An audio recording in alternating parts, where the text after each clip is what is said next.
Hello. It's been a little while since I updated things with Professor Tomato because of that. So what I'm going to do, there is more footage which was shot probably a good few months ago now, so I'm going to show you that. So that will bring us up to speed as to where we are now. I'm going to try and condense that into this video, which I hope to be about 20 minutes long. It could be slightly more, it could be slightly less, but I'm basically squeezing in everything that happened from the last one you saw, which was back in May, possibly, if you saw it. And then that will bring us up to speed where we are now, and then I can get on with the next job I'm going to do, because the car has been parked around in nature quite a bit. So that's the plan. Yeah, we're going to go back a couple of months, catch up where we are, and then we can carry on. I'll see you in the next one. Except, well, I'll see you in a minute, but modern, like up-to-date videos in the next one. Professor Tomato lives! Yay!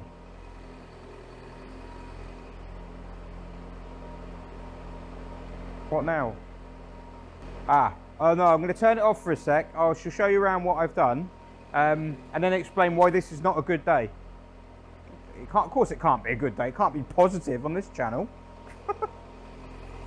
Good times.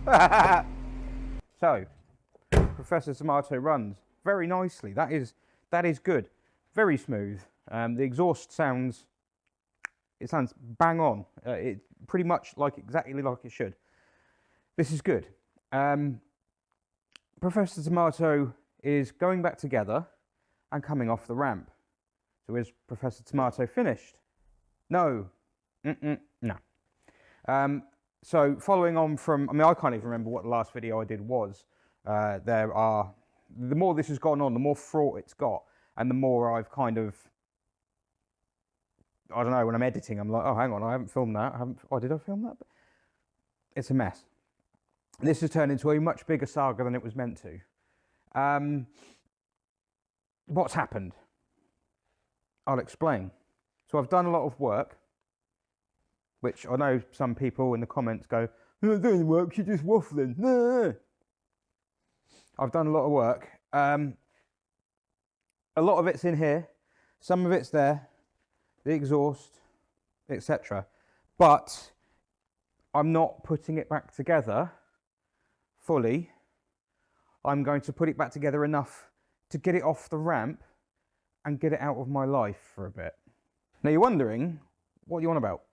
Well, I've found some more rust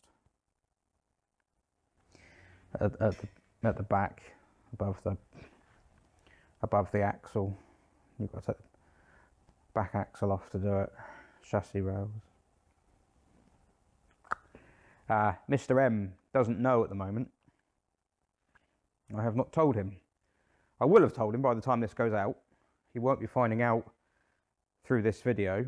Well, at least I hope I've told him, because this is a pretty rubbish way to find out. But yeah, basically there's an area on BXs that rusts, and Professor Tomato being Professor Tomato, if you got a screwdriver and went ding, ding, ding, it was solid, and the underseal looked fine. And then if you go to change some bump stops, these are the originals, they are shagged, and we've had some replacement ones from Chevronix, have fitted those, and in fitting the bump stop, you go, oh, what's that? You think I'd have learned, wouldn't you? What's that? And it looked like an overlap of a panel. No, it was a split. So basically there's been one little area of rust which is completely obscured by pipes. In fact, to be honest with you, it's had some work done on the pipes above the tank or around the tank. It's a bit of a mess. Yeah, basically I think someone's been in there and possibly scratched the underseal off or done something at some point in the past, and now there is one part of the chassis rail which is just knackered. Everything else is fine. There's one. So I have to sort that out, and that means more ramp time, and that means no more. It's got to come off. You are in the way. You must leave now. It has to go on the floor and away. What I'll do eventually is put it on the other ramp, the 2-post ramp, and that's the better ramp for taking off subframes and things anyway. But this ramp, I need it. I need this ramp. You will also notice that I haven't finished putting the front end back together. The issue here is that the brake calipers, you may remember, slightly sticky. So I thought, right, okay, I'll get those done. But that means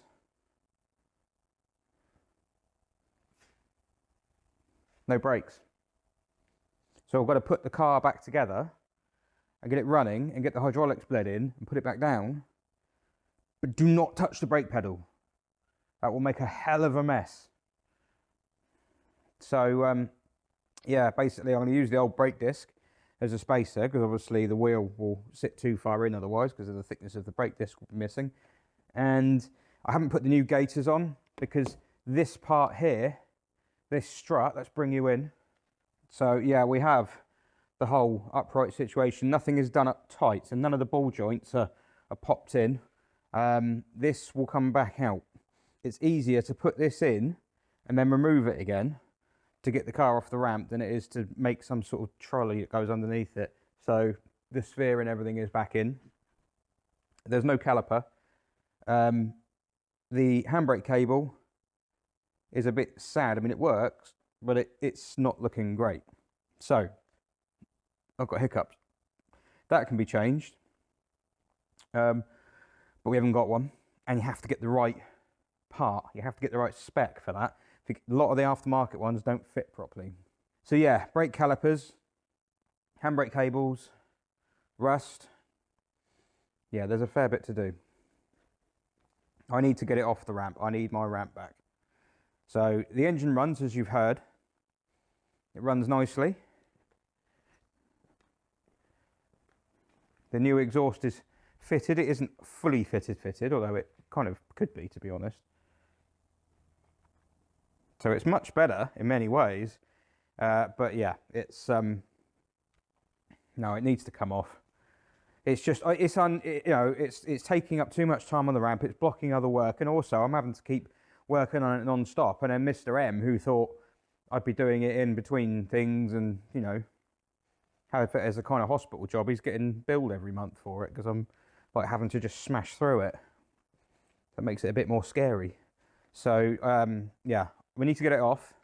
Now at the moment, if I start the engine up, we're going to have the stop light on. Still got the heating on from when I bled the cooling system in rather. You see that? Stop light. That's because there's no suspension pressure. The reason there's no suspension pressure, the pressure regulator down there, up here, I've undone the bypass screw. So at the moment the fluid is getting sucked out of the tank up to the pump, pumped up, sent through the pressure regulator, and then being just sent back to the tank again basically. It's not doing anything with it. This is what you do if you want to let it get air out of the system in the engine bay. But I need to flip that screw, and when I flip that screw, it's going to pressurise, and if there's any leaks in any of my new pipes or anything like that, I'll know about it. So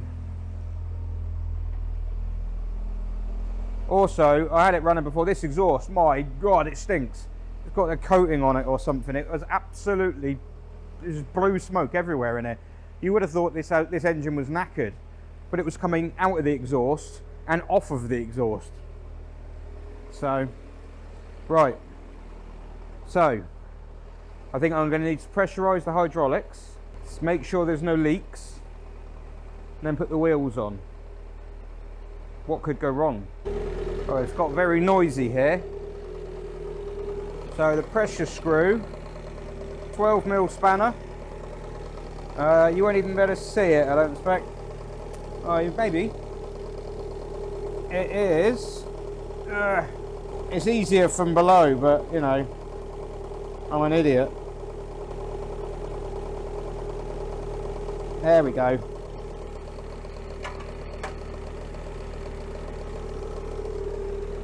You can hear it go. That's the air going through.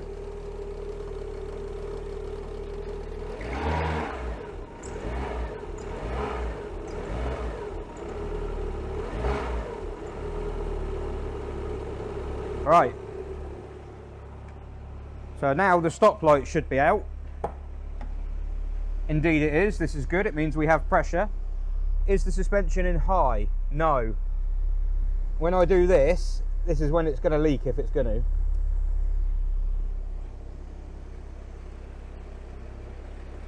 Obviously the car won't move because it's not on the ground.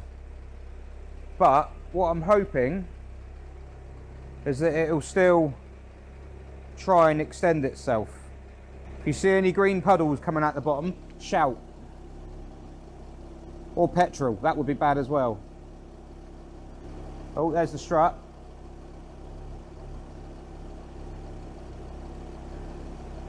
That's good. Any leaks here? No, that's good.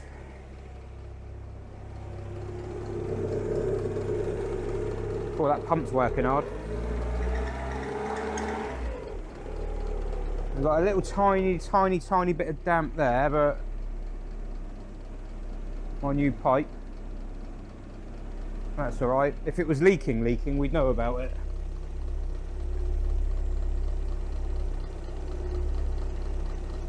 Can't see anything.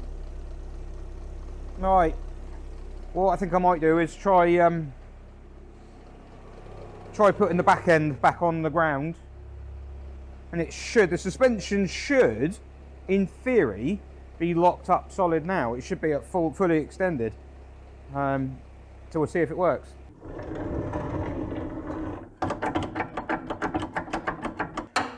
Up we go.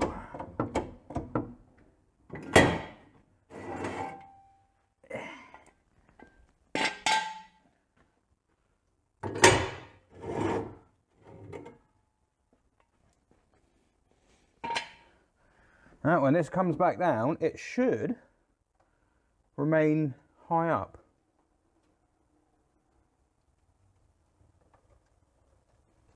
Nope.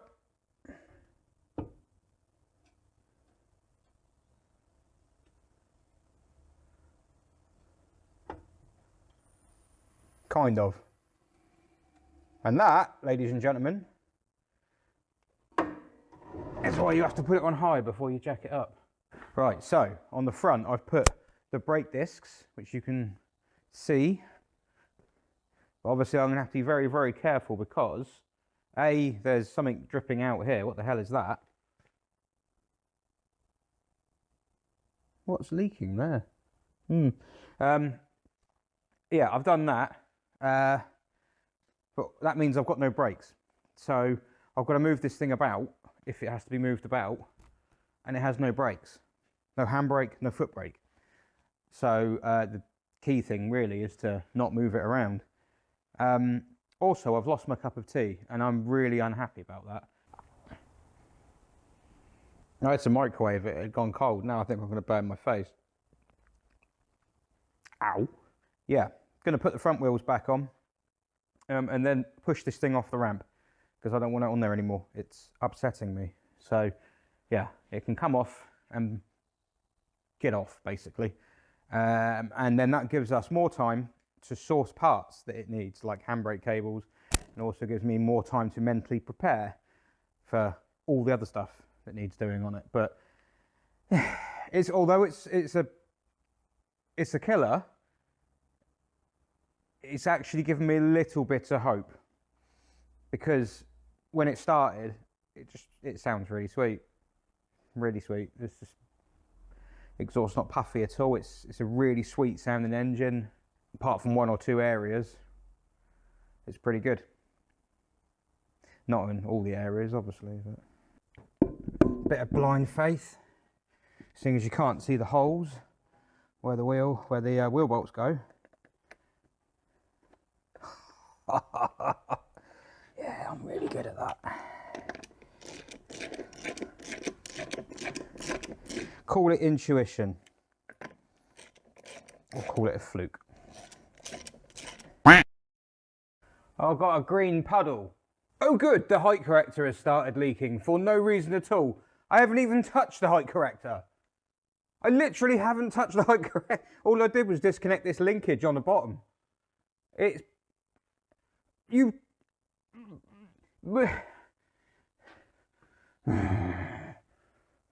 Height corrector is leaking.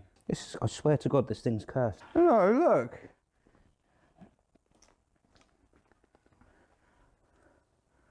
Look.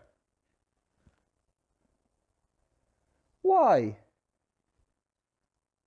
Stupid car. Just let me fix you. Cannot believe that. Oh. Luckily, he says, luckily, the rear axle's coming off, the height corrector will be in front of me. I can take it apart and overhaul it. So, it could be worse. It could be something not on the rear axle, but it is on the rear axle, so it's coming off anyway. This is going to hit the deck as well, I suppose.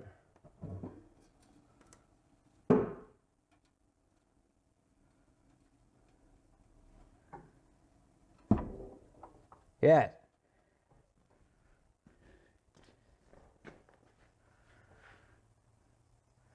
Oh, I better get it running again.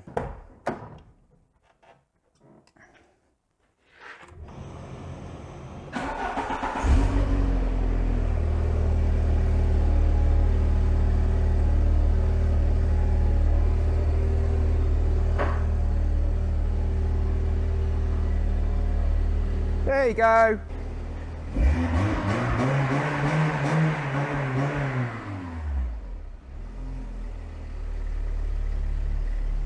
I think it's a bit low on fluid.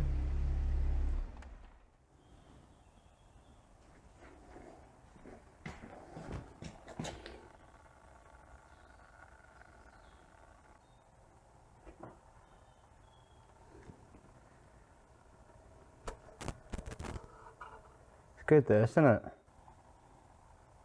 Well, that is probably a dodgy seal, because it's tight and I've tightened it up and it's leaking more. So me and the tomato are going to fall out in a minute. It's not like I've got a more complicated one to work on at any point, is it?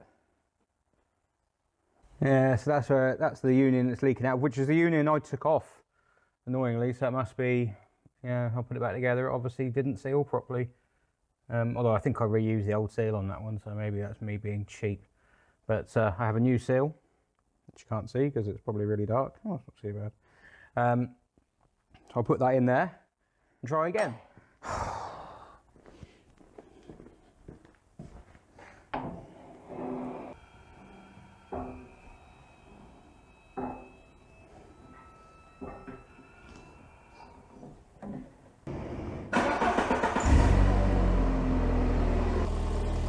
What do you reckon?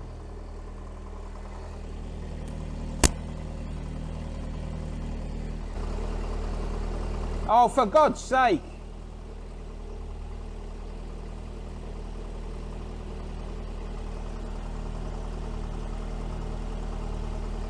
Which...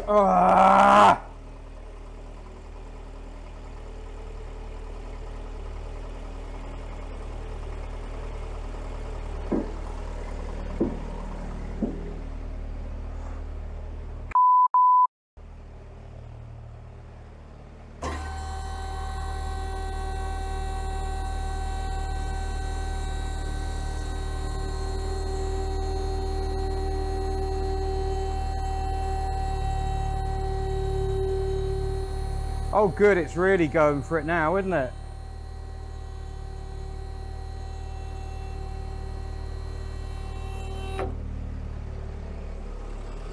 It's got to be a cracked pipe.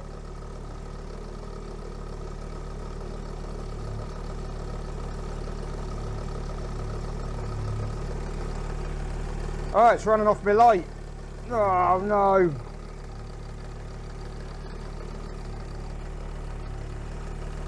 That's got to be a cracked pipe. Sit rep. The pipe is cracked. Right on the flare. which means no matter how hard you do that union up, or no matter how good the seal is, it will leak regardless, because the seal is on the other side of the crack. The seal is before the crack. Yeah, yeah. Yeah, of course it did. Of course it did that. So that pipe is the driver's side one. The one I said, oh, that one looks okay, thinking rust was the thing we were worried about. It's cracked right on the flare. And now I've put everything back in, drive shaft, steering rack, blah, blah, blah. It's a lot harder to change it. So, yeah, good times.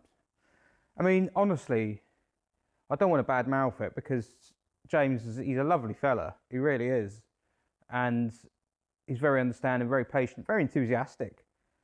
But God, this thing is just... It's like, if you look at, you know, when you weigh something up and you try and figure out how long something's going to take to do, or what kind of day you're going to have or something, you go, well, worst case scenario. Everything on this is worst case scenario. Every single time anything's ever happened on it, it's always been the worst case scenario. Nothing major. The car hasn't fallen in half. It's not made of two different cars. It's not bent. It's not... The cam belt hasn't snapped yet. You know, it's not like it's grenaded itself or anything like that, but it's just lots and lots and lots. It's a death by 1,000 cuts. It's just ongoing. And even when I think to myself, right, get it off the ramp, get some other stuff on, give this thing a break, because it's just, it's taken too long. You know, it's on the ramp, give it a break, give James a break from the invoices, you know, let's take a breather.